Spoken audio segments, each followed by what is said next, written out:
I'm going to run through this weight and balance kind of quick here. The first thing you want to do is get the bottom of the wings level.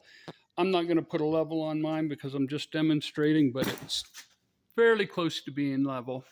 You raise the tail up. I use a step ladder. When I'm really doing it, I actually have to go about 4 or 5 inches higher than that.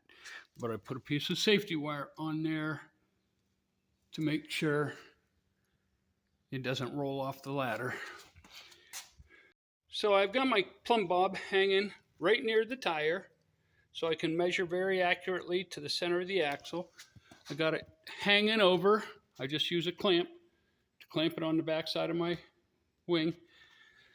Now, unfortunately, I didn't bring a tape measure, but I know what my numbers are. So you have to get the plumb bob to stop moving completely.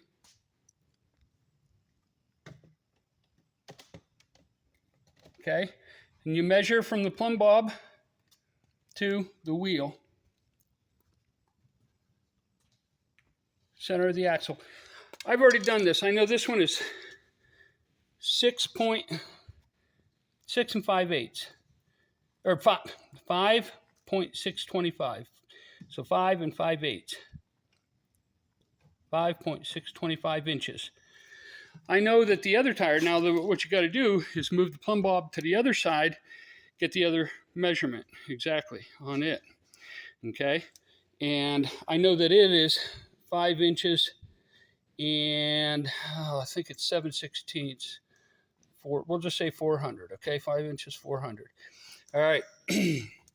Now the tail wheel, you have to measure straight back from here, but first you have to know how far it is out because you can't go at an angle along the fuselage going in. That adds quite a bit of distance. Now you know from the center of the plane to the edge is 11 inches to the wall here from the center of the plane. So you just take from there and add this. I'm going to say let's say it's 30 inches, okay? So we'll go to the tail wheel and measure out. That's why it takes 2 people too. There's a lot of stuff you got to do. So I'll come to the tail wheel and I'll measure out with a square on the string. We'll measure out 30 inches and maybe you can just eyeball it, but from 30 inches, come straight back to this distance. Mine is 71 inches from the leading edge, from the plumb bob string. So we write down 71 inches. All right. Then we grab the scales. I'm sorry, I got so far behind, I didn't get everything I needed. So I get my scales and I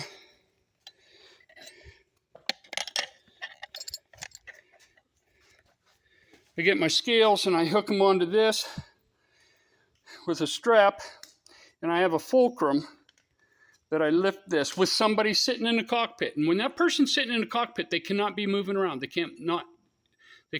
didn't bring my fulcrum for my scales, and I didn't bring my tape measure, but I know my front left wheel is 5.4 inches back from the plumb bob, and my front right wheel, actually it's reversed, but it don't matter. My front right wheel, 5.625 or 5 5/8 back from the plumb bob on the other side to that wing.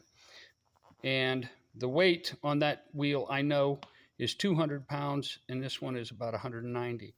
The tail wheel is 71 inches back, and it weighs about 40 pounds with a person in it. These weights are with people in it when I'm sitting in it at 200 pounds. So now we'll do the math. You multiply across that distance times that weight, and that gives you your moment. That distance times that gives you that moment. This distance times this gives you that moment.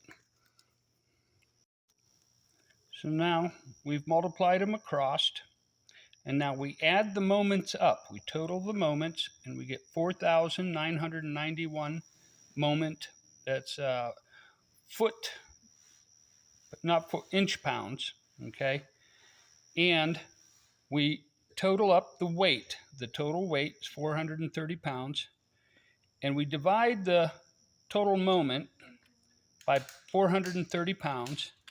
And that gives us 11.6. And that would be inches back from where the plumb bob is. So it's 11.6 inches back is the center of all that gravity. All right, well, let's see if that's within our center of our CG. Well, the CG for most wings, and this one included, is about 25% to 32% the distance from the leading edge, the cord, the length of the cord. Our cord on an FP202 is 48 inches, so 1/4 of that, or 25% of that, is 12 inches. Actually, it's 24%. And 32% would be 15.3 inches. So our answer is 11.6. So we are forward of the forward CG. That's not dangerous. A little bit further forward might be, but 11.6, and then this here should be 25%, 24%. So it'd be actually less than, it might be actually right on the limit. But anyways, what's dangerous is getting behind this. Now, your best efficiency, flight efficiency, is either on it or slightly in front of it, okay? And the further forward you get, the less efficient your flight is, but never go behind it. You don't want to be behind it. There's probably a little buffer there, but you definitely, if you're getting back in here, you don't want to be flying.